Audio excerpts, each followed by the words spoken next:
So today we're talking about Fear and Loathing in Las Vegas. This is the second part of our two-parter about substance use. Our first one's about the Secrets of the Yaya Sisterhood, if you want to check that out. And then this one is, obviously a very infamous movie about substance abuse as well. I wanted to kind of say up front that this movie is fictional. It's based on a fictional novel, but we do recognize that the main character, Raoul Duke, is very heavily based on a real person who wrote the book, Hunter S. Thompson, who, died by suicide. And so we just wanted to make it known up front that we are not discussing him as a real person. We're not, diagnosing a real person, Hunter S. Thompson. Everything we're saying here as therapists is based solely upon what we see in this movie, which is technically fictional. Because a big reason why we, do movies and not real people is because ethically it's not okay to diagnose, to talk about real people that you don't know. Right. And so before we go any further, I want to take 1 second. In order to help advance our podcast, guys, please take a second and give us some likes on Facebook and social media. Rate us and review us on iTunes and anywhere you listen to podcasts. That stuff goes farther than you know, so please take a second and make sure you give us some likes and some reviews. Thank you. So Fear and Loathing, I think, is pretty pop culturally prevalent, like to the point that I thought I had seen this movie. And then I realized I had only seen probably the first 15 minutes, and my brain thought that was the whole movie. Yeah, I don't think I've seen it since I was 16, maybe, and I had some friends who were really into it, and I did not like it then, and I thought, coming from it from a more adult perspective, having lived a little more life now, that I would have a different opinion. I do not. But, this was a fan request. We got a couple different requests to do this movie. Yeah. Because I know it's the counterculture of it and the black comedy and the just way that this is so well acted by Johnny Depp and Benicio del Toro. Yeah, they're acting the shit out of it, if nothing they else. sure the fuck are. They really are. And the direction of it and the way it was done was all pretty great, but man, this movie. Wow, I don't know why you guys like it. I'm sorry. Same. Which Well, I'm sure no one is surprised about. Final thoughts for the end. But basically, the gist of this movie, if you haven't watched it, I feel like this is one of the few where I feel like you definitely got to watch before you listen to this episode, because this movie is like madness. It's personified. Bananas. But basically, it's this journalist, Raoul Duke, and his quote-unquote lawyer, attorney, Dr. Gonzo, who go on a bender in Las Vegas while trying to do an article about this motorcycle race in the desert. And then that's the first half, and the second half is them also going to an ironically covering like a DEA event, or like the birth of the DEA, kind of. Yeah, talking about the evils of marijuana use. Yeah.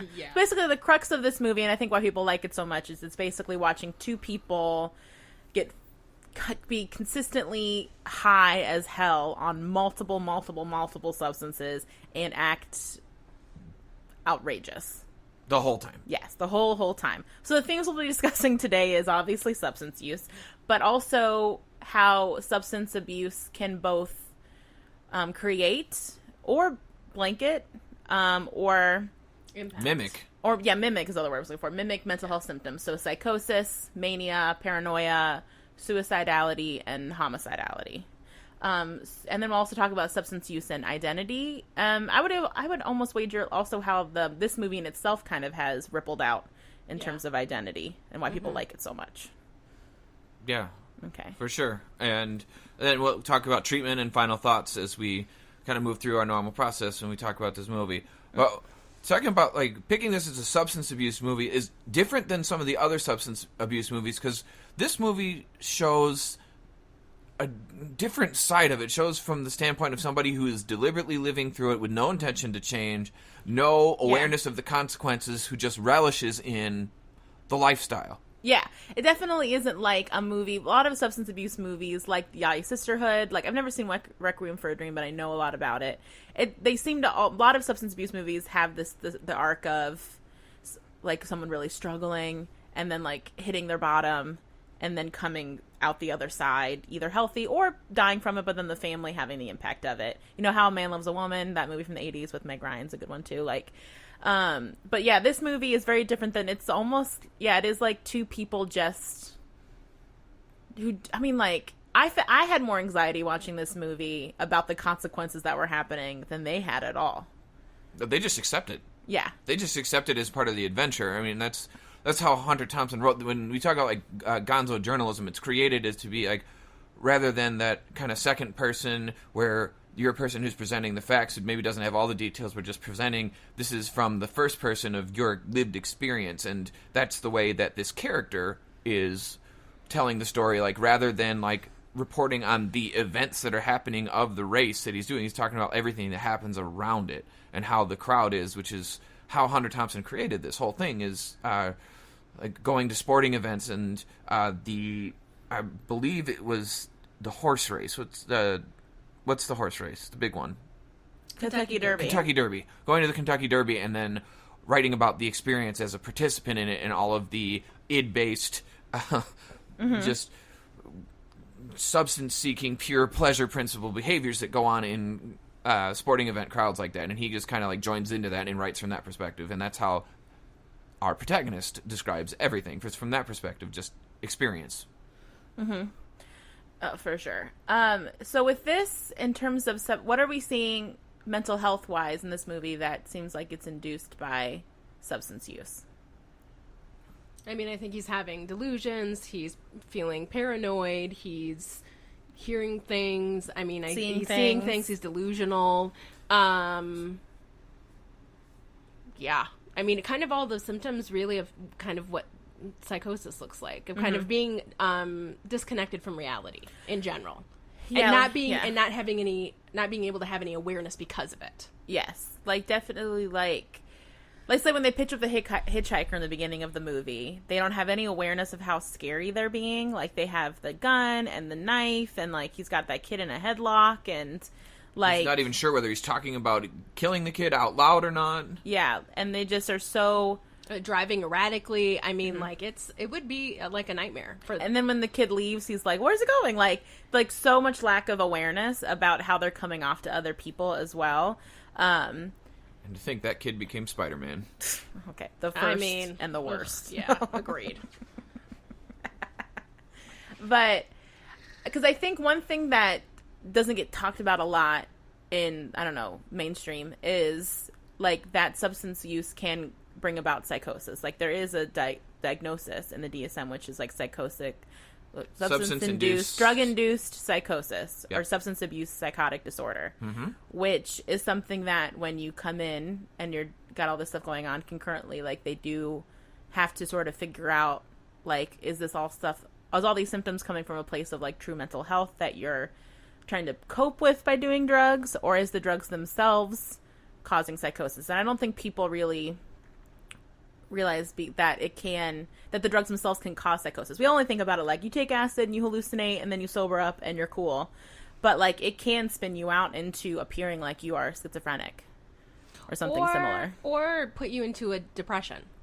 There's a couple of different things that can happen when you look up kind of like psychosis. What can happen when you take some kind of, usually it's a hallucinogenic. And sometimes you can kind of stay stuck a little bit because it messes a little bit with your, the balance in your brain. And so what's hard is when people come into the hospital, a lot of times they have to go through detox first in order for them to then decide if they need medical treatment first, and then maybe we'll end up possibly in a psych ward. But sometimes it can be, because if we think about any of the drugs that they're doing, the symptoms of those and kind of the way that people react are all ways that sometimes people who present with people who have schizophrenia is very similar.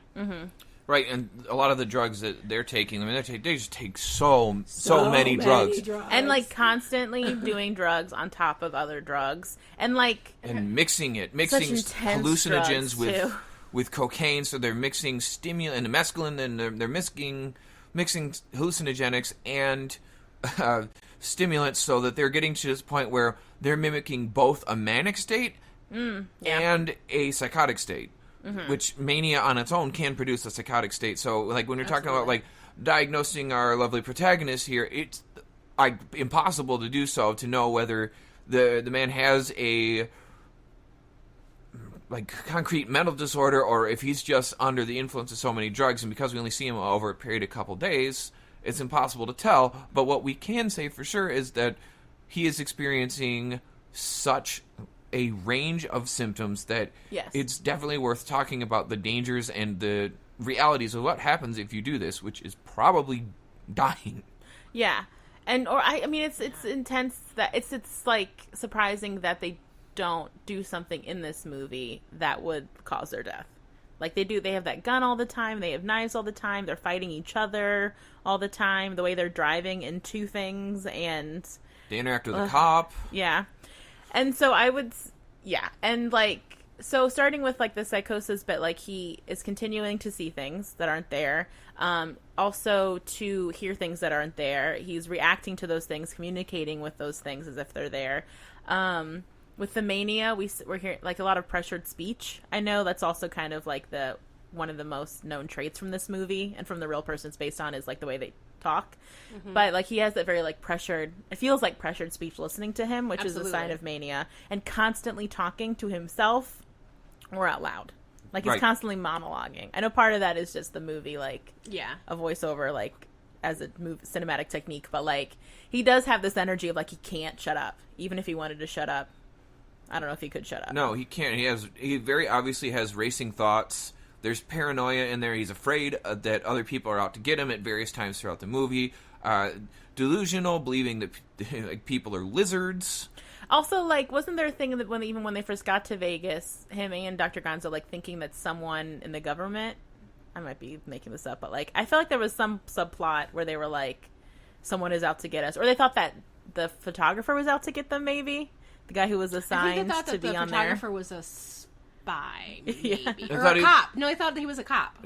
And then he starts hallucinating that the race is actually a war zone. Because there's this... Yeah. Since this is in 1971, this is still in the throes of Vietnam, and there's a lot of imagery of Vietnam, like playing on the TV. So he's like taking this in all the time, and then he like believes he's in the war, and like they roll up in a Jeep with an M60 on top, which is for sure the most like iconic Vietnam War weapon. It's the one that they would have had out of the Hueys and the machine guns that they carried. So there's a lot of imagery of Nixon, who he, loathed, and also the imagery of war that he gets then supplanted into his reality and can't distinguish between whether or not this is just another racer rolling up or a bunch of guys shooting machine gun fire. Mm-hmm. So again, just that complete disconnect from reality. I mean, and really just trying and not wanting to be in actual reality in a lot of ways. And also, I don't know if I need to say this, but I feel like I'm gonna anyway. If someone was acting like, I know it's a movie and it's fictional, it's based on a fictional story, and also it was 1971, so shit was definitely different. But if somebody was acting the way that these two act, they would absolutely be arrested. And hospitalized. And people would be calling the police, and people would be... Especially since it seems like they're staying in relatively nice hotels both times. I can't imagine they destroy both of them. I can't imagine that they wouldn't. I mean, even just based on our work with people who have in the community, who have severe mental illness, even if they're just having symptoms of their own mental illness, I mean, that happens to them. So the fact that these two are just riding around Las Vegas, ruining shit and being complete fucking maniacs, they would absolutely be arrested. But I think that's the fantasy of this movie and the story versus reality is like showing like, even though I felt watching it and it didn't bring me pleasure to watch this movie, like it definitely is trying to demonstrate this idea of like party, like let's get as weird as we can take it and as far as we can go, and this very like what's the word I'm looking for? It kind of feels like it's glorifying. Yeah, it is glorifying. That's a good culture. word for it. Like glorifying and kind of and even though we see some of the down parts, right? We see him become Dr. Gonzo, we see him become suicidal and homicidal, and just in general violent. Like he becomes very violent. That character is very violent when he's using the terrifying amount of drugs that he is on, and moving through that and what. I don't know if it's because we're all professionals. That's why it made me really uneasy, because like I could feel the fear of it. It's played for like laughs and kind of like isn't this crazy, like getting this fucked up that you want to like stab your friend and like stab, like I was like genuinely worried he was gonna find that photographer and like murder him. Yeah. Because that's another good example of a break from reality. And also in what seemed like a soberer moment for them. Like, the two of them are in that elevator where Cameron Diaz's character is. Yeah. And he has barely an interaction with that woman. Barely an interaction. And he comes into the hotel room and he's like, we're soulmates because we made eye contact. And I could tell because she was looking at me. yeah. And, like, that in itself is a real disconnect from reality. And then, like, later that night, still being hyper-focused on her, though it's probably been hours and hours, and assuming that her and the photographer are hooking up, and then insisting that she's his girl, and that he's gonna kill that guy for taking his woman from him, even though they have no relationship. Like, that was a very clear break from reality. Like, that I saw there, that made me very nervous. Yeah, honestly, like, while I was watching this movie and, like, seeing, like, all the substances that they were doing and how they were reacting, it made me think more about the clients that I've worked with throughout my career that have been psychotic and the stuff that they describe when they're dealing with schizophrenic episodes. Yes. Like, the things that they've described seeing and have happening to them made me, like, think of that, and watching all of this and seeing, like, realizing two things. One, and finding empathy for how terrifying Yes. that must be to be in this reality where things are changing, everything's distorting, you're seeing people change into lizards, like, some fucking with, and some murdering, and some eating people, like, it's like, what the fuck is going on? But also, like, the other part of me, the clinician and rational human part of me was going, like, why would you ever volunteer yourself for this? Yeah.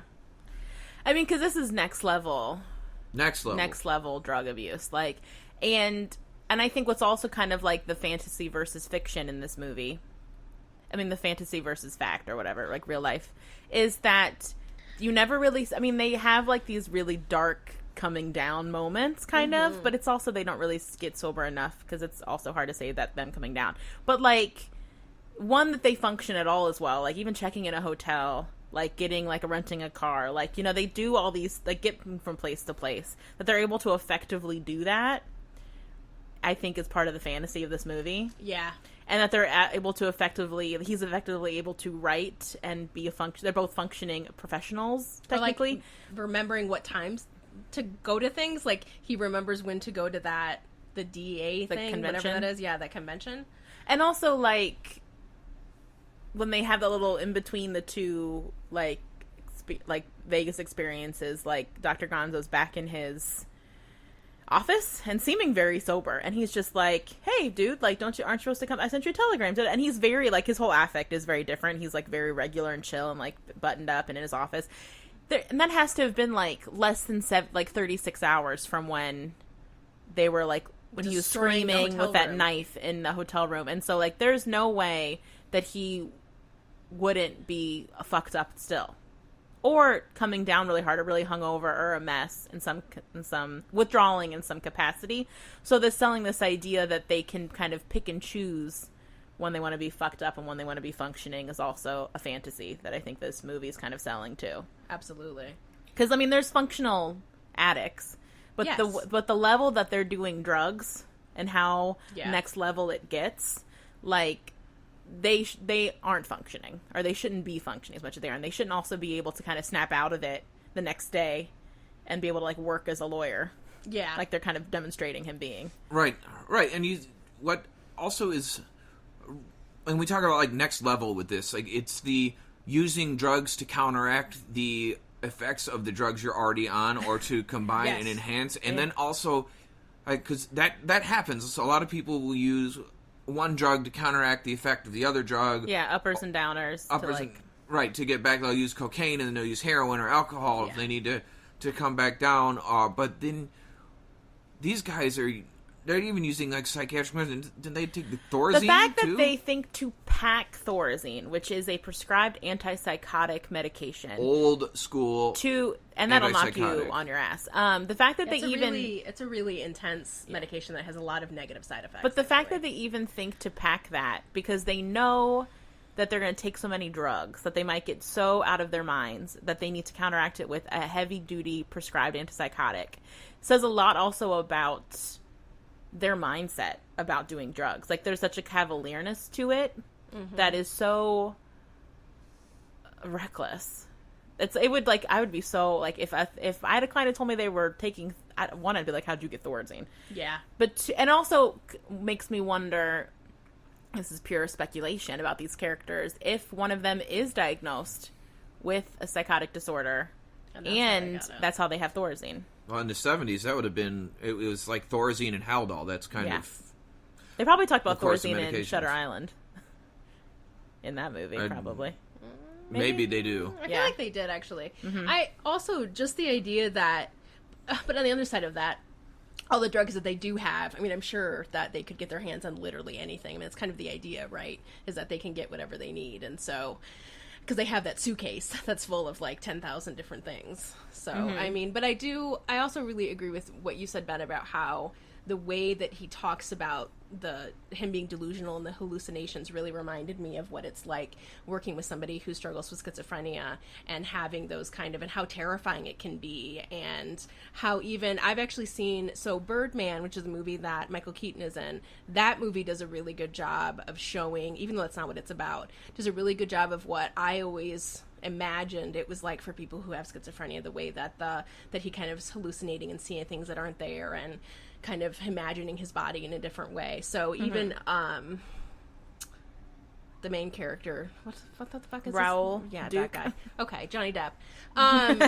Yeah, Johnny Depp, when he is talking about the bats and how Bat country. and how like That's a good one. you can kind of see them, how they show what that's like for him, and how real, when people are having psychosis, drug induced or not, how real their reality, that really, it's not something that's like, oh, it's kind of like here or there. It's like, no, they are in this whole other place. Because that character does have, like, he goes back and forth in terms of his lucidity, like him being able to recognize that this is a product of the drugs versus, like when the movie starts, it does seem like he genuinely thinks there's bats. He's not really, even though he'll then say, well, ether will melt your brain.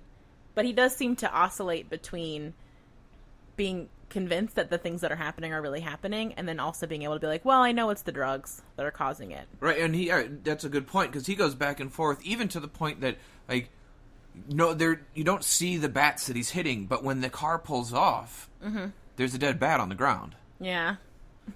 So, like, he's going in and out, and that's like part of what, you know, like, psychosis is, the experience of that can be like, is that people, they don't know what's real or not, so everything is real. Yeah.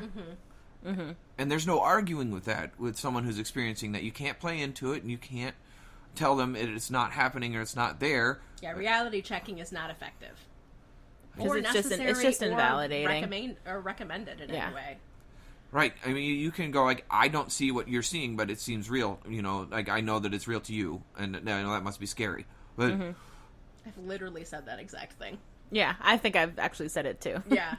The pickle you get in is when a person who's having, like, psychosis wants you to agree with their psychosis, and then, like, in good consciousness, obviously you can't agree that you're seeing something too, but then that can feel invalidating, and you can kind of get stuck in a little bit of a hole with that. Yeah. And trying to navigate around that can be really difficult if you're working with someone who's having active, like, hallucinations or delusions. Because they don't want to feel alone. And they don't want to feel crazy, you know? Yeah, and they don't want to crazy. feel like what they're experiencing is crazy, and so they want someone else just to, and really, is, you know, what we're kind of taught is that really what they really want is to be validated, and to feel like, to have somebody understand that this is what their experience is, and this is what is happening to them, and how fucking terrifying it really can be to experience psychosis, or hearing voices, or having hallucinations or delusions. And for a point of reference, if you ever want to know what it's like to hear voices, you can go to YouTube. It's on YouTube now. There's several different options of them. Do it with headphones. Try to do some normal tasks. But there's a hearing voices, a simulation. You can find that on YouTube anywhere. Put some headphones in. Try to do some normal tasks while that's going on. That's created by psychologists who have had schizophrenia and consulted with people who also did, and that can be a real eye-opening experience, like this movie is, to kind of, like, if you think about it in the way we are, we're going like, Wow, think about how terrifying that must be. I mean, they kind of how- make a comedy out of it, but it's Yeah. And nothing it's else. real to a lot of people. How distracting it is. Like, even if Yes. nothing else, like, how you can never really be present. Like, even in this movie, because you're, like, nervous, you're scared, like, you're seeing things that you're trying to assess. Is that real that I'm seeing? Is it not? If it is, I'm so, it's terrifying. You're, like, like, you're constantly being, like, distracted, like, probably from left, right, and center, behind. Like, Yeah. his ability to even be cognizant enough to write. Yeah. But I don't know what it's like to be a drug user. I also don't know what it's like to be a writer. I know there's a lot of romanticism about, like, to be a good writer, you kind of have to be a mess, like Bukowski and all that stuff. But, it's impressive that either of them get stuff done. Because also I would imagine with a lot of the drugs they're taking, you just don't sober up the way you do from even alcohol or something else. You know what I mean? Like, those Right. effects stay with you, and you can have flashbacks, kind of almost like PTSD. Like, Yeah. you can have flashbacks where you feel like you're somewhere else, and then you feel really, like, hypervigilant, and, like, you know what I mean? And then there's anxiety about having flashbacks, from your LSD or acid using and hallucinogenics. And even what you were saying about how you're someone who's constantly trying to assess if they're in danger. Yes. Right? And if they need to protect themselves, if they need to go somewhere. So also just being in this constant, like, survival mode, but also in some ways trying to decide if they need to be, but being so distracted and overwhelmed and just fucking terrified that it's hard to even move from there. And it also, and in some ways, really hard not to respond to what is happening. So people who are kind of maybe talking to themselves underneath their breath or something is because they can't, in some ways, are really struggle with not responding to something that they're experiencing. Yeah. Well, because it feels real. Yeah. It feels real. Well, it is. Yeah, exactly. And I think, going back to what you guys were saying about validation, advice I give to family members when I work with them about, like, whatever the client is in question, even when it's not necessarily psychosis, but, like, mood stuff or negative thinking about yourself or, like, just irrationality in any context. I think a lot of times you'll get, like, family members of someone who's struggling get caught in that power struggle of trying to make them feel better by reality checking, like you said, like, yeah, but you know that you have friends, or you know that people like you. You try to come at it from a rational place, at home. and all that, and it can create conflict because for the person in question, you're just counting how it's making them feel. Like, it can feel dismissive, I guess. And so what I tell a lot of, like, family members is validation isn't the same as agreeing. You can validate how someone's feeling without agreeing with the thing that they're saying. Because I think that there's a worry that if I validate their feeling, that I'm also agreeing that they don't have friends, that they're ugly, that, no one likes them, or, you know what I mean, or that they're never going to accomplish anything. But no, it can be two very different things. You can say, like, I'm really, that must really be hard to feel that way.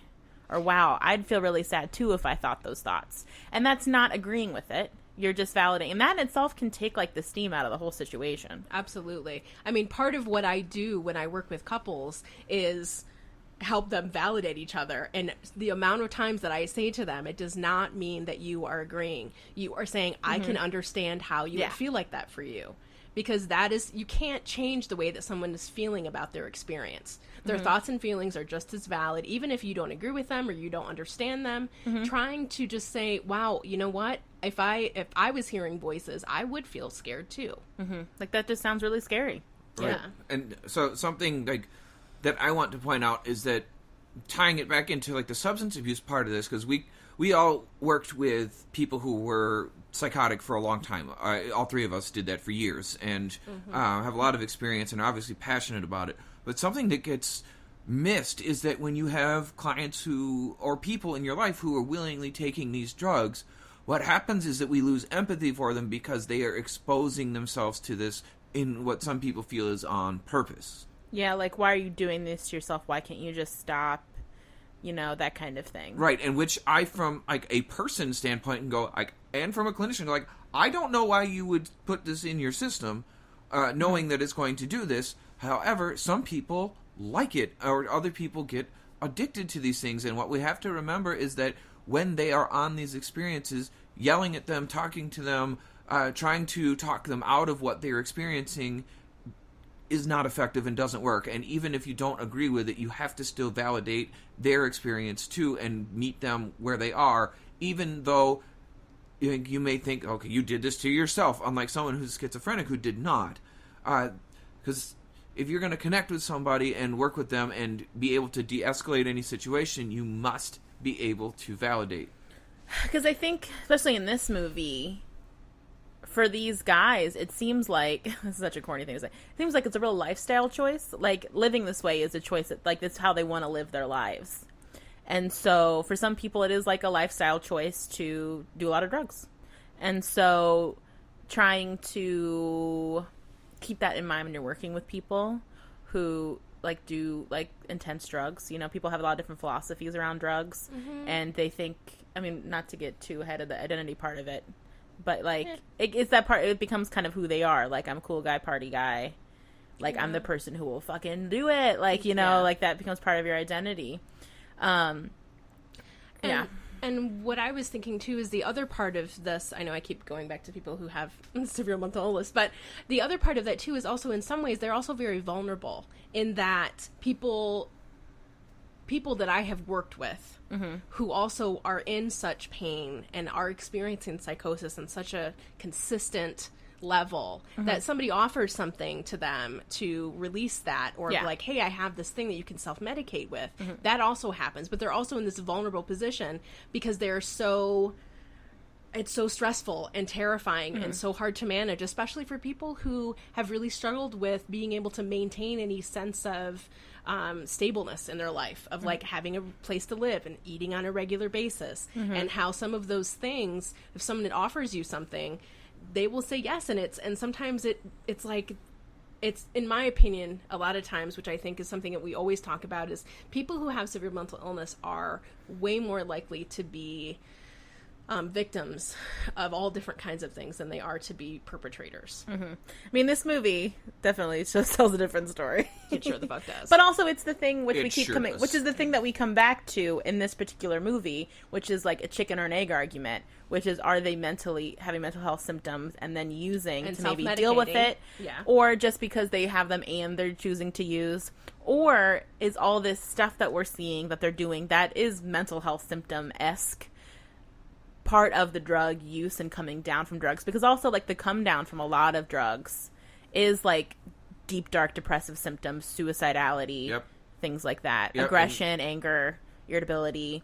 That, because I feel like we see more Dr. Gonzo, like, he makes me feel more like there's something more going on underneath him than necessarily like Duke, Johnny Depp's character. Because he gets so dark and so scary and so, like, quick to violence and rage that it makes that more weapons feels like something's going on underneath. But then again, like, people say, you know, people become whole other different people when they use. So also, maybe he's a lovely man and not violent at all when he's sober, you know, so it's really hard to discern. Actually sober. So the chicken and egg argument of the continuing of this movie is like, what is really going on and what's truly underneath happening when you strip the drugs away? Like, where are these things coming from? Right, and it's such a good point, and you just stated that really well. It's so... Thank you. It's so important to understand that, like, when you're seeing movies like this, people want to be like, well, what's going on with them? Like, we don't know. Yeah. We don't see enough of a picture, and that's what you would find if you were an emergency room clinician.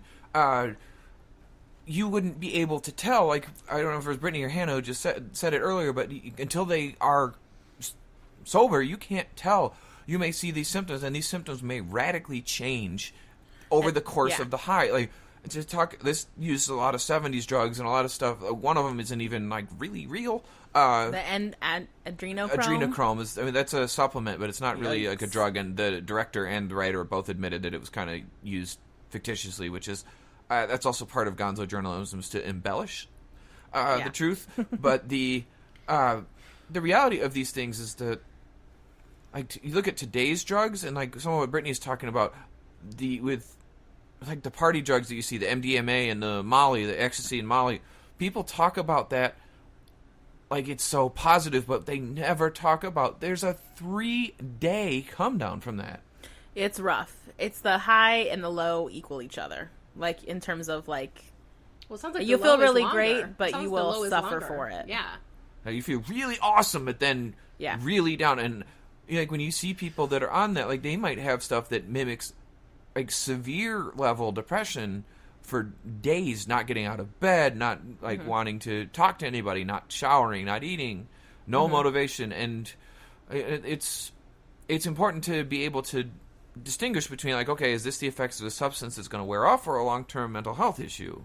Yeah. Is it like masking? Is it masking stuff that's already there? Is it bringing up things that have been there that are now finally coming out into the surface?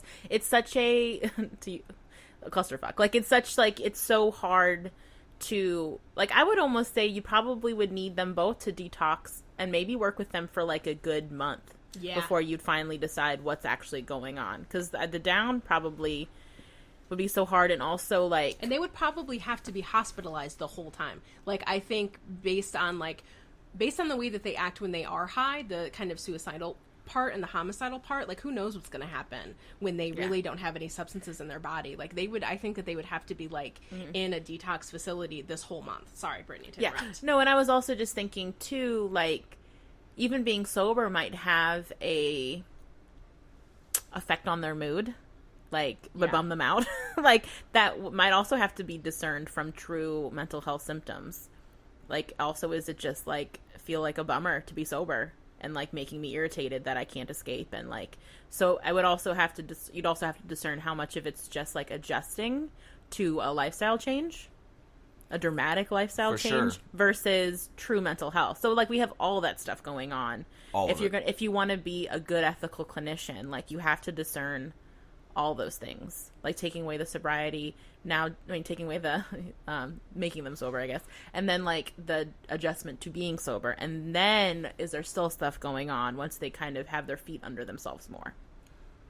Absolutely. And I think another thing that a couple things that I want to point out, I guess, like talking about like just pure mental health before we move into like the substance use and identity part that's more tied into these characters, is that when you're talking about a substance use disorder, like, you need to be able to recognize the difference between when someone is using something recreationally, infrequently, and not dependent on it, versus when someone has a disorder, before you start accusing people of things. So, like, just from like a clinical standpoint, you're like, I'm not gonna like provide an opinion on the rightness or the wrongness of using alcohol or substances. Like, that's not my intention here. But when to recognize when it is an issue.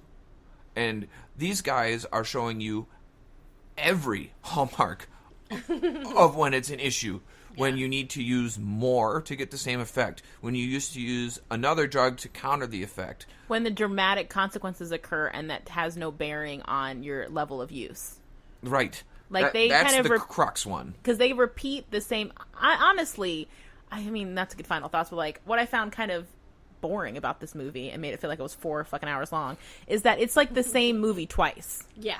Where it's like the same thing. They go somewhere to report on something, they get obliterated, they act too crazy, the knife comes out, a lot of threats, scariness, they trash a hotel room and wake up kind of like in their own filth. I mean, it happens twice. Yeah. And so the fact that it happens, I don't know if that was a point of the movie was trying to make, that happens once, and yet it does no impact on them, like, repeating it again.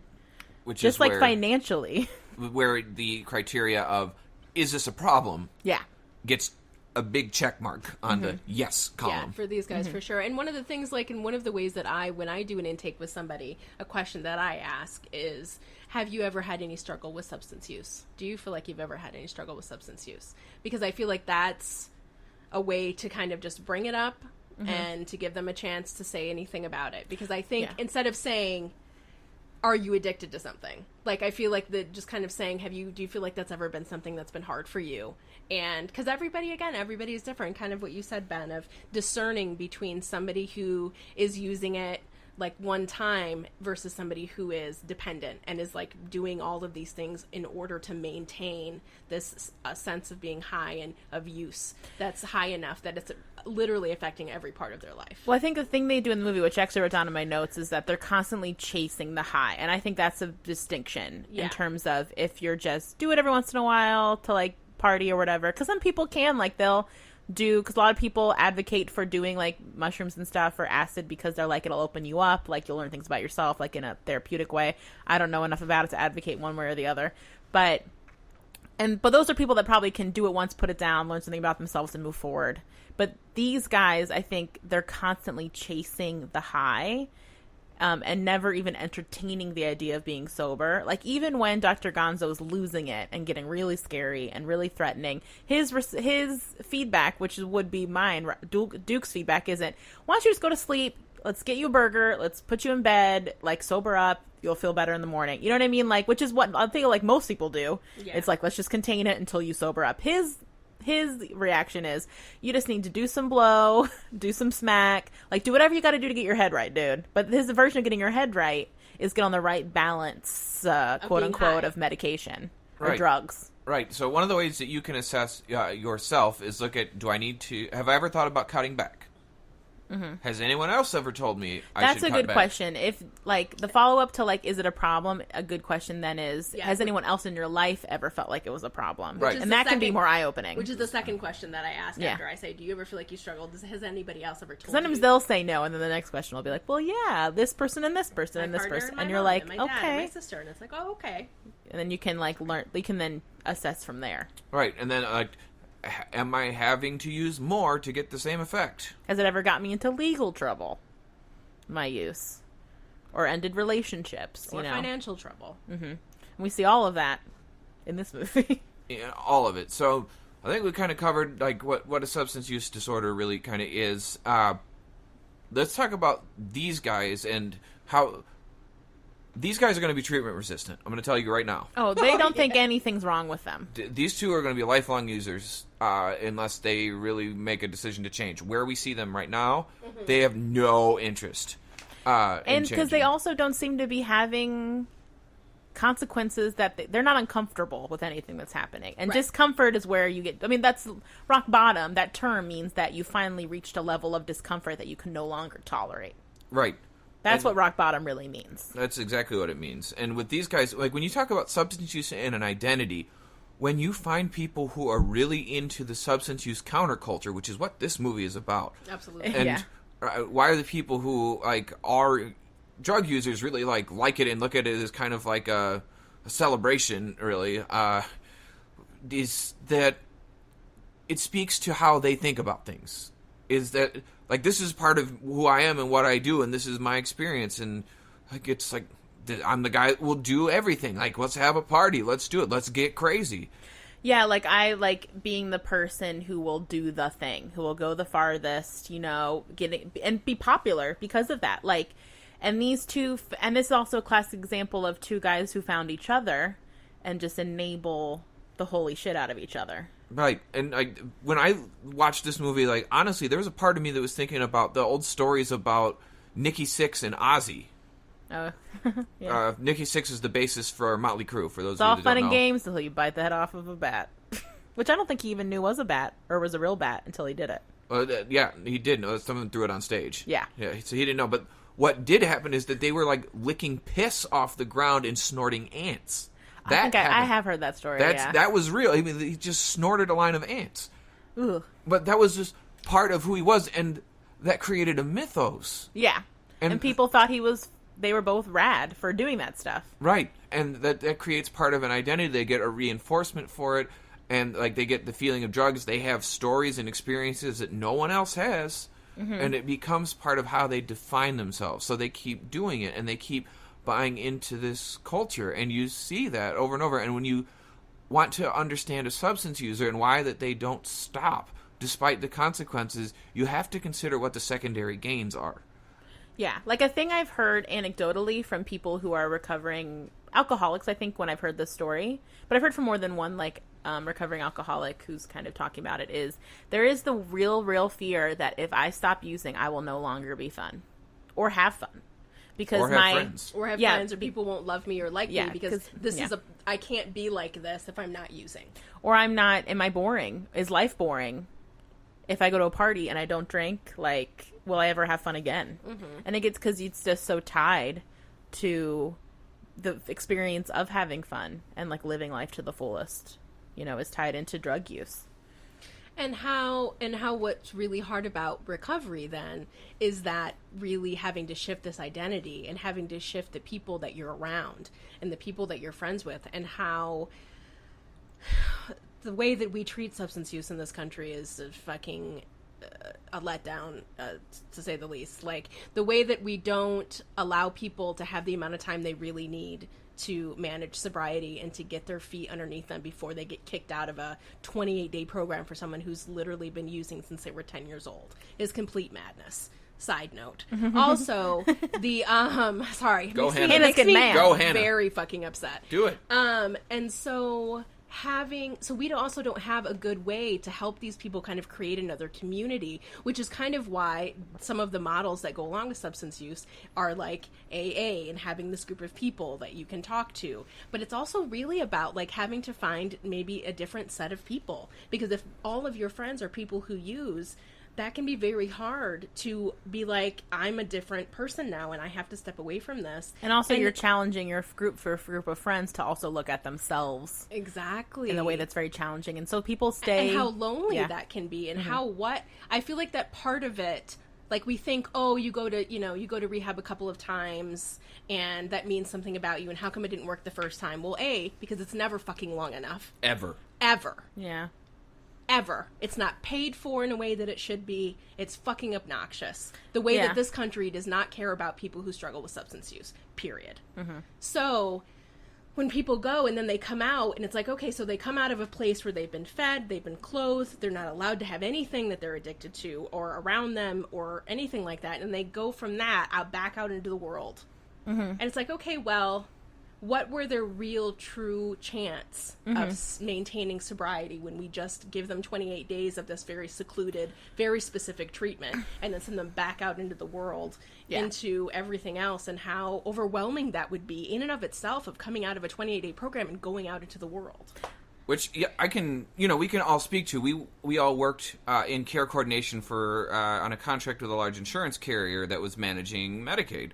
And what we can tell you, especially Hannah and I, who worked with adults, Brittany worked with the kids side, so I am hopeful there was less of this substance use. But with the adults that we would see, you would see people, the same people, over and over and over again, getting discharged and going through this cycle. And the research clearly shows that 90 days is the standard for treatment. And then, 90. like, if you can go into, like, a sober living house and be there for a year. Maybe, or more. Like, is the way that to really do it. Because it's like you need to be it's almost like you have to be titrated back into society. And that's true. And you likely have to move and get new friends. And you have to accept that. And that's hard. Well, in the case of these two guys in the movie, they probably... could never hang out again with each other. Nope. Yeah. They probably couldn't go back to Vegas ever again. Nope. Because that would be too triggering. They probably, at least more for Duke, because we know more about him. Yeah. I doubt he probably couldn't even still be a journalist. Maybe a writer, but he probably couldn't do the same line of work, where he, like, goes from place to place and, like, kind of has to bro out and hang out with guys doing, like, the motorcycle races and stuff like that. That culture, I guess, is what I mean. Right. Like, he'd have to... The countercultureness of it. He'd have to probably do a whole nother... Like, from what I've heard from listening to, like, Dr. Drew's podcast, because he does so much work, with chemical dependency, is he and Bob Forrester, who I think was a rock star back in the day, like a big influence on, like, a lot of people. Like a rock star's rock star. But now he's a drug counselor, and he talks a lot about people, like how he advocates for people. You have to get like a good get well job, is how he puts it, which is he goes, I used to be a rock star and I had to be a dishwasher after I got out of rehab, but I couldn't accept that, like having to get a get well job, and so like I would fall back into being a rock star or playing music, and then I would just get back into drugs. And so it's like you have to take so much of your ego out of it that's around your identity and get like a get well job and live in a get well place, and like put it in that context of like you can't be the person you were before because the lifestyle of the job maybe you were doing is too triggering of your substance use. Right. And like when we look at like the way that this is treated, like people are authorized in 14-day blocks, oftentimes for a maximum of 28 days, and sometimes not even that. And how is that enough time to reach an acceptance point. I mean, a lot of people leave treatment early, so it's not entirely, on Medicaid guidelines or insurance guidelines. It's not. I don't want to vilify it like that, but the reality of how the treatment models are. Illinois just had to release $4 billion last year for help treating the opioid epidemic, because it's an epidemic, and we're just realizing now that these assholes who are pushing it are starting to go to jail for the drug company execs for fucking lying about the effects of OxyContin and all these other drugs, because people kind of go through that, and then they get the drugs. They lie to the doctors. They manipulate research. Then they provide kickbacks and shit to people, and we all know that money talks regardless of who you are. So everybody has a price somewhere. Let's be real. And then people get people hooked, and then they turn to heroin after they go through the opioids or alcohol or both. And when you look at the way that becomes part of your identity is that if I'm not using, I'm in pain. Yeah, as well. I mean, also with these guys, I think more maybe Duke, because we see Dr. Gonzo being a sober attorney, supposedly. Yeah. I wonder how long it's been since they've been genuinely sober. Duke especially, I wonder if he's ever really sober. Maybe when he first wakes up some mornings. Maybe. And then he puts something directly in his mouth. But, I think for a lot of people, I'm sure I assume that there's fear of, I don't even know what it feels like anymore not to be high. And that seems maybe terrifying and insurmountable. And also sometimes the actual organic things that can happen when you have long-term use of there's some things that you can do some damage to your brain that is not something that will go away. Ability to sleep being one of those. Yeah. Or eating, it's usually your basic needs get a little screwy because you're not using, I think that's the thing I hear a lot. People who come off of stop doing marijuana is that smoking weed does that become a big part in helping them get tired and helping them get hungry, and so having to really relearn your body and rewire your body after getting off of just weed, which is probably one of the least influencing drugs that there are in terms of your chemical work. And so because even then it's because I think with the identity it's also like we've said before, the lifestyle of it. It's you have to give up even the day-to-day lifestyle of being high in some context. Also, I think with him, especially being a writer, I would wonder if he worries about will I still be a good writer if I'm sober? Will I still be creative if I'm sober? I mean, I think what's also hard in this movie too is we only see them in this tight 3-day window where they're just obliterated. Yeah. And so we don't know how often they're sober. We don't know how much they use this hard. If this was a true bender weekend. I mean, I doubt it since they have that seem like that itinerary, that suitcase of drugs, and how comfortable they are with using that much and carrying it around. Yeah, it's no big deal. And but I think what's hard is that we don't know a lot about their attitudes towards we don't really know a lot about them. I guess that's the point I'm making. We don't know a lot about them outside of this window of this movie. And so we don't know how they present when they're more sober. If they ever get more sober, how they feel about themselves if they're sober. There's no overarching idea of who they are outside of this window of time. No, there's not. I mean, what we do know about, because there's a lot of information to find on the author himself. He wrote several books, and he was responsible for a lot of things, but his engagement in the Gonzo journalism movement and the counterculture things that he did, he would go and live with people. His first book was Living with Hell's Angels for a year, and he just did the things that they did and lived with them and followed them around and wrote about it as his experience, just telling a story. But I don't think he ever got sober. I think I don't know really I don't believe anything that much about Hunter S. Thompson. That's why I was I'm trying to be very careful about not referencing him. I did some research on him, and I also spoke with my friend who is kind of a historian on him, so thank you, Mike, for that help. But the learning to understand the man, this was part of his identity. It's who he was. It's how he found fame. It's how he engaged with people. It's how he did his work.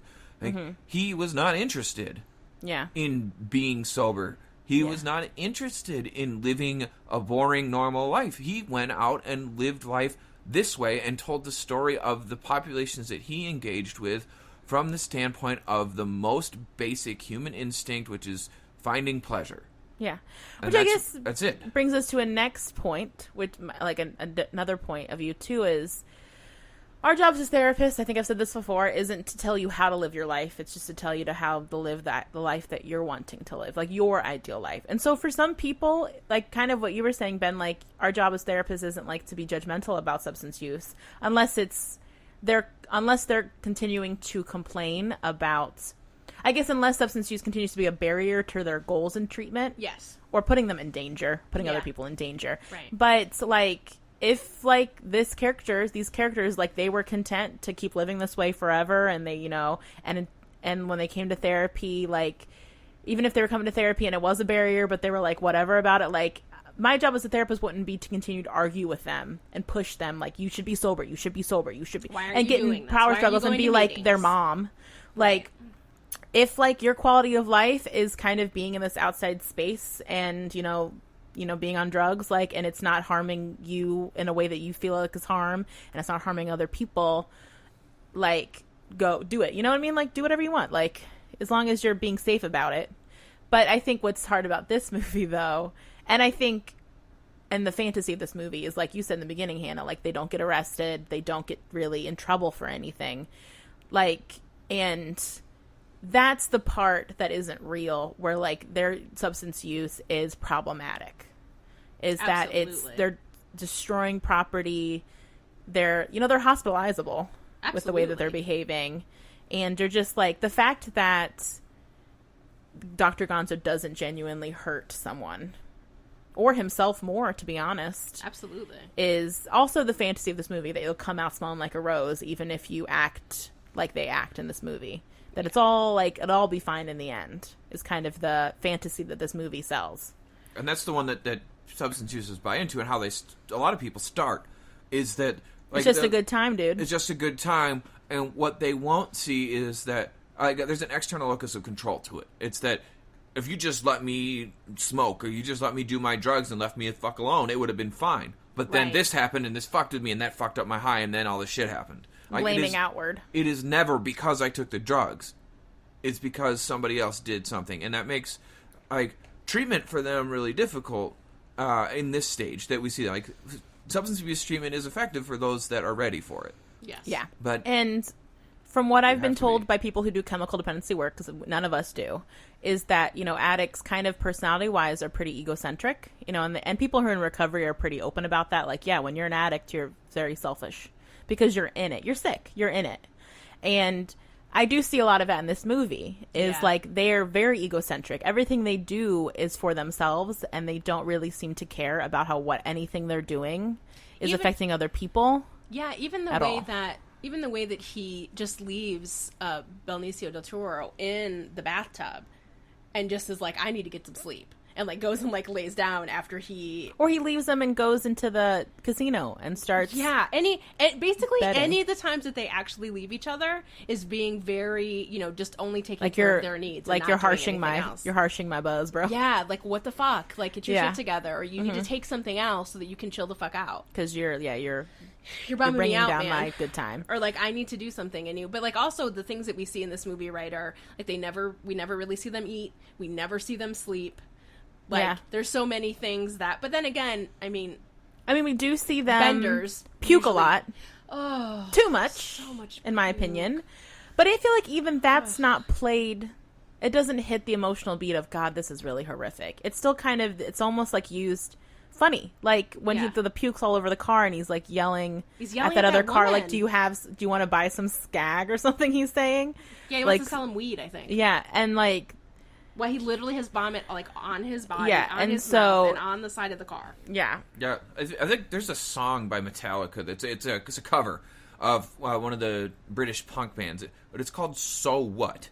If you want like a good understanding of like how these guys think, you need to listen to that song, because it's just called "It's So What," and the first lines of that song are "So fucking what," and it just goes through all the shit that they've done, all the shit, the crazy shit that has happened, and I feel like that movie or that song would be like an anthem that would play right along with this movie, because it's just this detailing of like, yeah, like I did this, I've done that, so what, you boring little fuck. Like, who cares what you do? Like, I'm allowed to do what I want. I can do what I want, and like the consequences do. It creates stories. It creates a lifestyle. It creates an identity that allows them to feel like they are important and they are special, and that they have a sense of place in the world, and their place is to do this and have these experiences. Yeah. So I think we covered that pretty well. Let's talk about treatment for these. Well, I mean, we've kind of talked about it a little bit, which is that they just need to be cleaned out. Like, they would have to be ready, like you said, to be in treatment. That's the biggest one. Yeah, and I would not. assume And they're not. I would assume if this movie was more realistic, the magazine that Raoul Duke works for would be like, we've gotten the bills for the last 2 hotel rooms. Like, either we are going to fire you, or until you you have to go to treatment, or you will be fired. So I could see that being the thing that would maybe get into treatment, is like, you have to clean up. But also, I wonder if what the counterculture thing is, maybe they like him being a mess and would put up with his, like, paying his bills because he's a genius and all that stuff, which is horrible enabling behavior, but happens. That's what happened with Hunter Thompson. Okay. Literally. That's what he wrote for Rolling Stone, and like, his behavior was so depraved. Like, at one point he lied about his identity, even though he was on the campaign trail. Fear and Loathing on the campaign trail was about him following Nixon around, who he was dogging the whole time. He lied about who he was to sit down with Nixon, and they sat and talked about football. And that's like, he learned to respect the man. He hated his politics, but learned to respect the man because they could talk about football. Jesus. So that happened, and people will do that. Though Yeah. people will do that for look at art, look at actors and stuff who like have fucking bananas lifestyles, but they produce results. Yeah. People will look the other way for that. Yeah. And And enable people, it. because people want what they want from you, and that's what you're there for. Right. They don't care what you do To destroy or how yourself. you get there, which really we can see in lots of different areas, like football Sure. Yeah. and everything. I don't know, like everything pretty But much. I would say, Soldiers. so Yeah. I would say with both of these guys, the only reason I think they'd really be in treatment is if something really bad happened. Like, they're going to lose their lifestyle in some way. Or like one of them finally like has a heart attack and almost dies. I mean, I don't even know if that would get them clean initially, but Or like, kill someone. Or has Yeah. a child. I think. or gets locked up and then you have to sober up I was going because to you're say, locked up. I don't think these two, like, just talking about the context of this movie, there's no fucking way either one of them at this point that we see them. No. I won't talk about, like, their future, because people can Though I make would decisions say- later but I in would life. say, But these though- two, they're going to need to be court ordered. They're not going to do it. But I would say though, And even then. my instinct is kind of like Dr. Gonzo does seem genuinely miserable and Yes. very sad and very lonely. And so I could see maybe him wanting to sober up and feel better, but not being able to do it really 100%, like the way that you need to. But I would say, yeah, they have to get some intense lockdown treatment. They'd have to, as the clinician, they'd have to be clean for a while before you would decide, like, is there underlying stuff going on? What you really would need too, which we don't have in this movie, is their history, their psychosocial history. Like, what was their childhood like? Is there any trauma in their background? Is there any family history of mental illness? Or Were they substance presenting with maybe bipolar disorder, or or like schizophrenia, so some psychotic disorder prior to using medication, prior to using drugs? That would be key to know, like, what started first. And then and kind of just wringing them out, and then trying to get the background enough to figure out, like, what are their symptoms like. And then the come down would be so hard that you'd have to also, like I said, have to kind of wean out the depressive symptoms from the come down. Yeah. Also, you'd have to figure out, if they were still having psychosis, is that because they have a psychotic disorder, apart from the drug use, or are they having, because the hallucinogenics and all the other drugs they've taken, and if they have brain damage as well, like, what is symptoms that they're having as a result of long-term drug use versus maybe true symptoms that are finally coming out because they've been so masked by substance use. So it's, like, so tricky. It's like the Venn diagram. It's like a bunch of circles and a lot of things in the middle.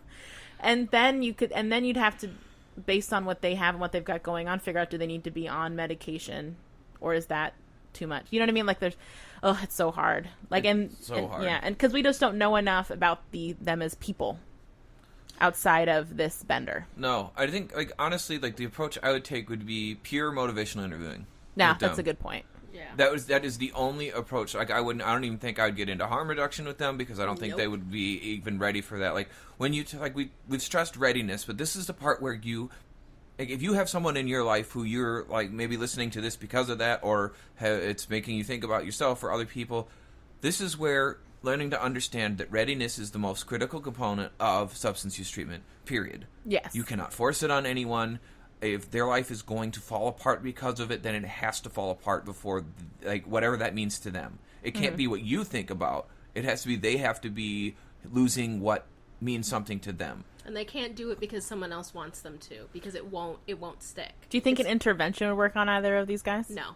Not a chance. They'd be fucking high. I also know, here's another thing we don't know about them too, which makes an influence, is, like, what are their support systems outside of this? We don't even know if, like, either of them are married or either of them have kids, like, or they have support systems outside of each other. Like, they could be very isolated, so there's no motivation there. Or do they have a lot of people in their life that have an impact on them? Right. So I get my standpoint would be motivational interviewing, which is meeting the clients where they are, figuring out what it is that they want to achieve, not what I want them to achieve, not what society wants them to achieve, not any of that. It's all about meeting them where they are and figuring out how you negotiate a better life from what they want, from where they are. So it's just about, like, how do we get you from here to there? And you, instead of what a lot of people do, and where the AA model can be hard and where it doesn't work for some people, is that there's a whole lot of hard shit you have to do as part of that regimented treatment. Like, those 12 steps are hard work. There's a lot of accountability too. There's a lot of loads of accountability. It's all accountability. It's all surrendering yourself to, like, a higher power and understanding your humility. powerless. You have to let go of your ego. Hard, and you have to face the shit that you've done and make amends for it. As among, like, other things, like, there's a lot of work to be done in that, and not everybody is ready to do that or willing, and there's a lot of motivational interviewing that might need to take place to even get somebody to that model. And not that I'm saying AA is the only model, because there are other models that operate on more of a cognitive behavioral standpoint, like smart recovery, that doesn't do the higher power spirituality side of it. And I don't advocate one or the other. I advocate what works for a person. And what motivational interviewing does is it helps navigate the barriers and helps figure out where those stuck points are, where people get, because they get defensive. No one in the world I've encountered is more defensive than a person struggling with substance use. And you have to use motivational interviewing to figure out, okay, they're not going to fucking budge on this part right now. Like, I'm not willing to stop using because I'm going to lose all my friends. Okay, what can we do different in your life that will help you to get out to where your goal might be? Like, in one of the training videos I watched, like, there's this guy, he wanted to go fishing again, but every time, like, he would think about fishing, he'd bring drinks. So, like, the therapist was able to negotiate with him, like, well, how could you, like, when you go fishing, instead of putting beer in the bait thing, what if you just, like, put pop and then used your bait thing for bait and went fishing? Like, oh, I could try that, because I always just bring the cooler. Like, well, what if you didn't have the cooler and you just brought the worms? Like, oh, I didn't even think about that. It can be such little simple things. Not that that's the only way to do it, but the whole goal of it is that someone is stuck. They're stuck in the mud right now, and they don't see a way out, and they just see a way to keep maintaining where they are. So motivational interviewing helps you to motivate that person to see a different way around the barriers that exist in their life, whether they put them there or not. It doesn't offer judgment. It doesn't offer forcing. It's all about negotiating and figuring out your way around roadblocks to get to the point where you can get someone to make a movement, any movement, and then operating on the philosophy that if you generate some movement, the laws of physics are basically going to apply and they're going to get momentum. And it's incredibly powerful to do. And we worked with a guy named Dave who was like the absolute master at it, and we all learned a ton. Oh my gosh, Dave! I don't know if Dave is listening to any of this, but we love you, Dave. Dave's the master of it. We love you, Dave. Never heard somebody have so many good ways to ask very similar questions. So the idea behind motivational interviewing is really just asking kind of like what questions and how, and also sometimes looking at what is your hope for this, or what do you think that would be like, or in kind of helping people, like what I tell people sometimes is we're just brainstorming. Right. Well, you don't have to do anything right now. I'm not saying this has to happen in a month. But, like, what do you think that would feel like? Like, think about that for a minute. What would it be like if you drank 2 instead of 15? Or like, maybe 7? Like, what do you feel like when you get to 7? What does that seem like? Yeah. And kind of in doing a lot of scaling and a lot of...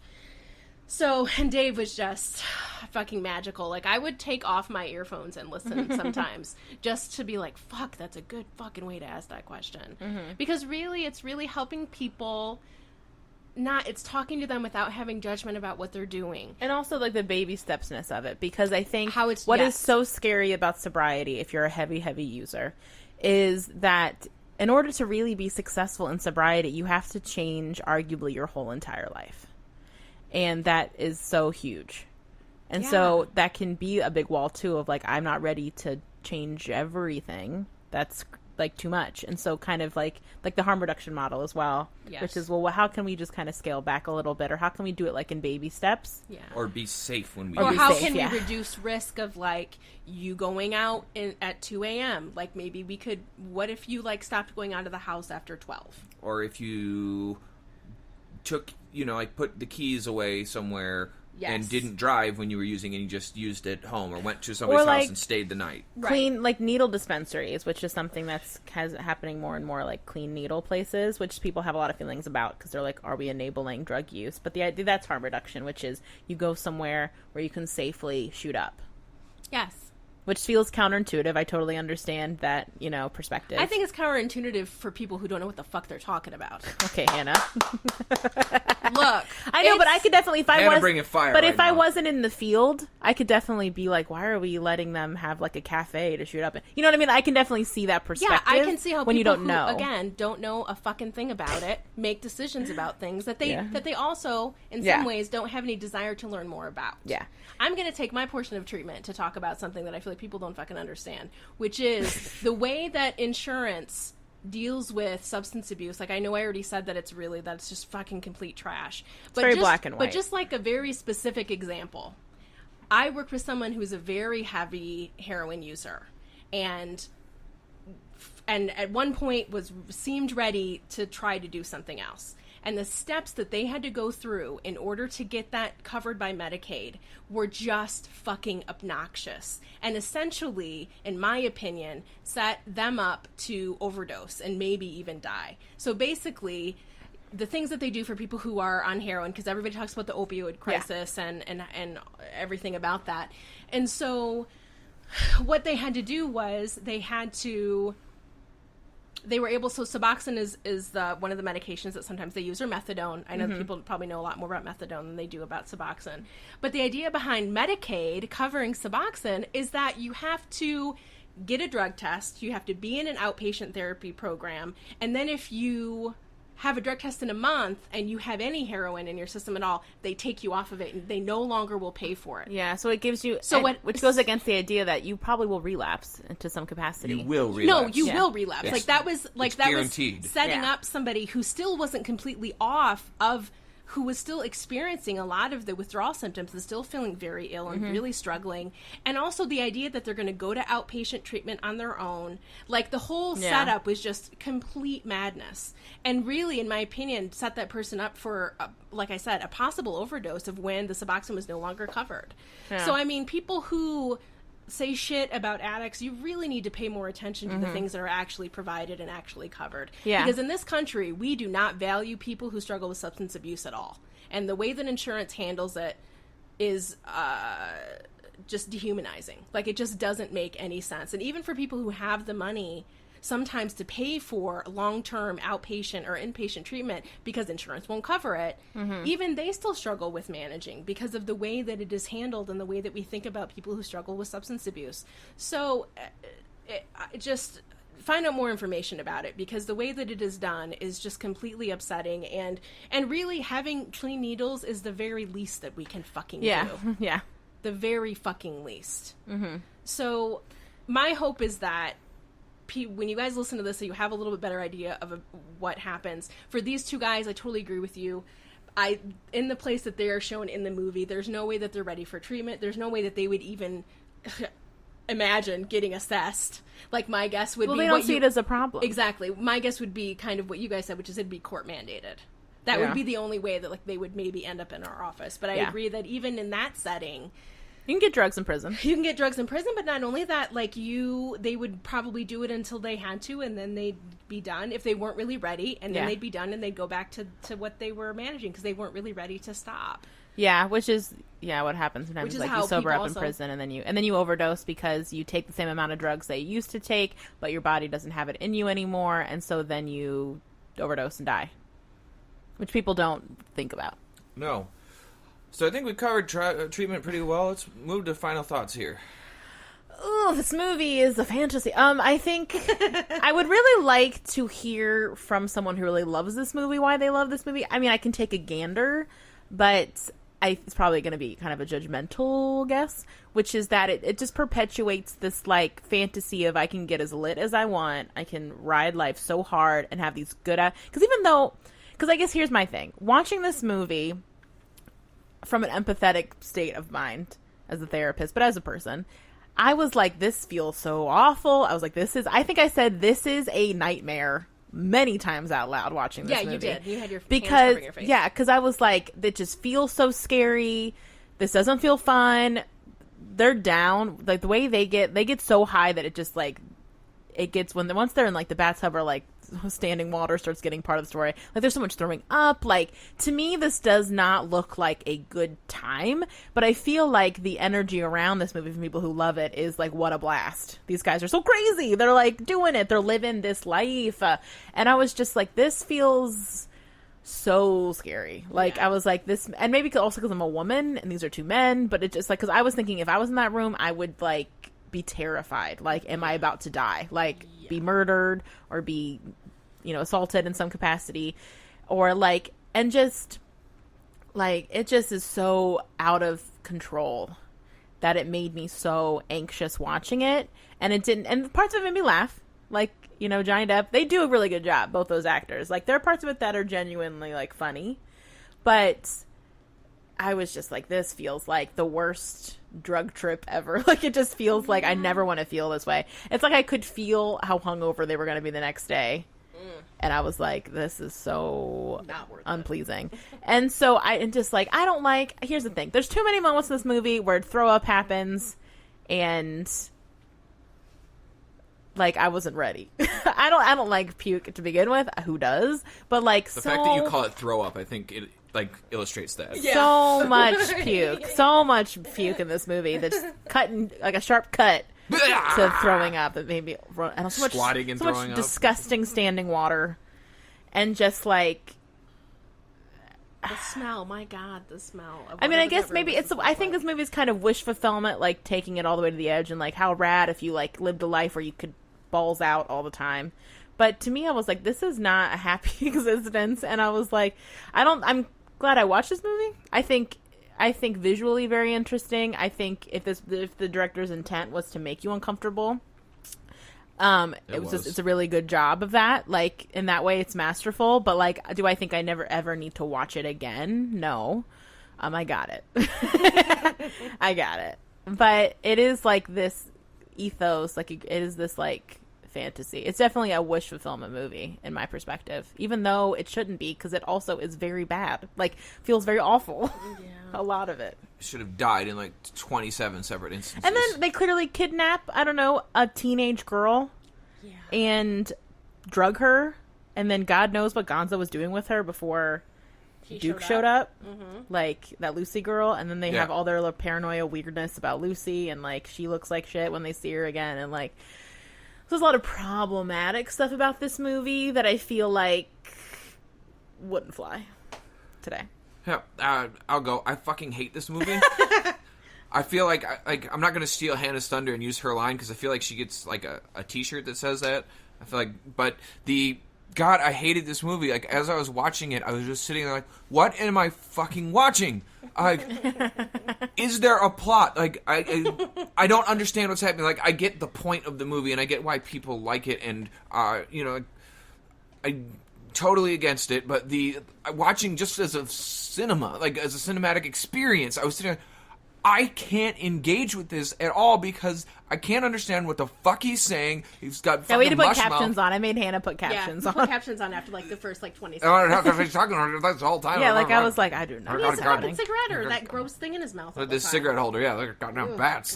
They just, I could barely understand what was going on. Like this, the chaos of it, and I know that that's the entire point because I went back and read some stuff, and like even Terry Gilliam, whose movies I like. I love Monty Python, but this stuff is fucking nonsense. And watching it and just watching him go like, in his in the director's comments, he's like, if I haven't made half the people that watch this movie hate it, I haven't done my job. Okay. Congratulations, I'm in that 50%. Along with like Roger Ebert, Gene Terry Siskel Gilliam apparently is like sitting it. in his office right now going, Chuck. Right?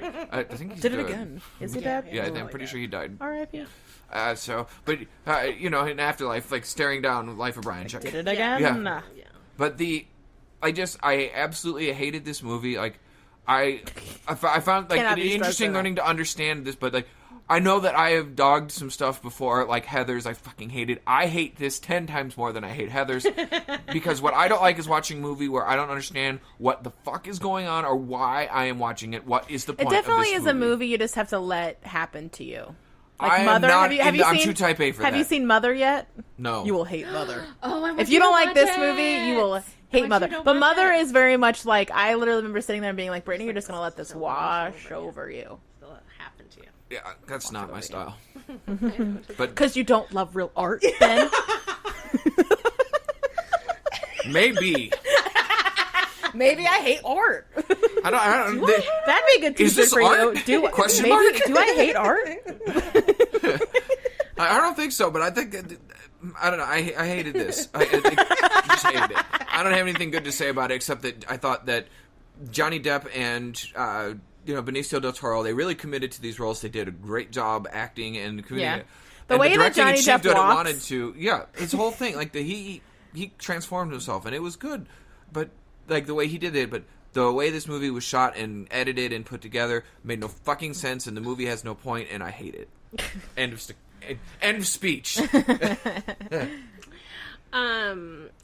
So I will never watch this movie again.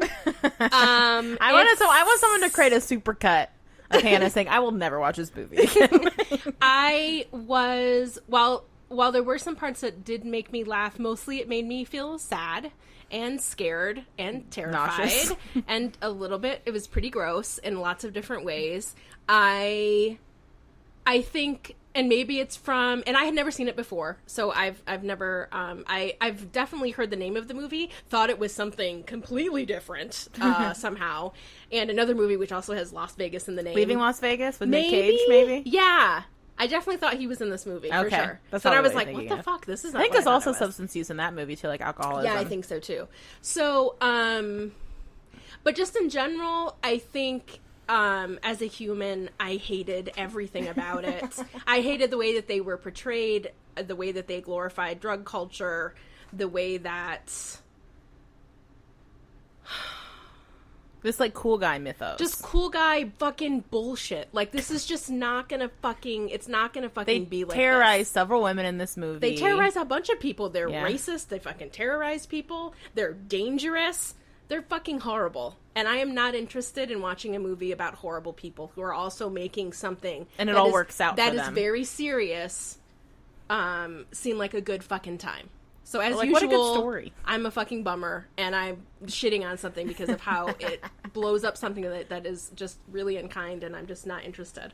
And I'll never watch it again. I think that I'm not going to. Twice. I will never. And so, but I don't disagree with you guys that I think that the actors did a good job. I think that it felt very scary and very like, I don't know what's going to happen. visceral. Like, it felt very visceral. yeah, like how sweaty they were, and like how you Ugh. could just like sense how bad everything smelled, and Yeah. like so like things like that. I think, and again, if his goal was to have half the people hate it, he won.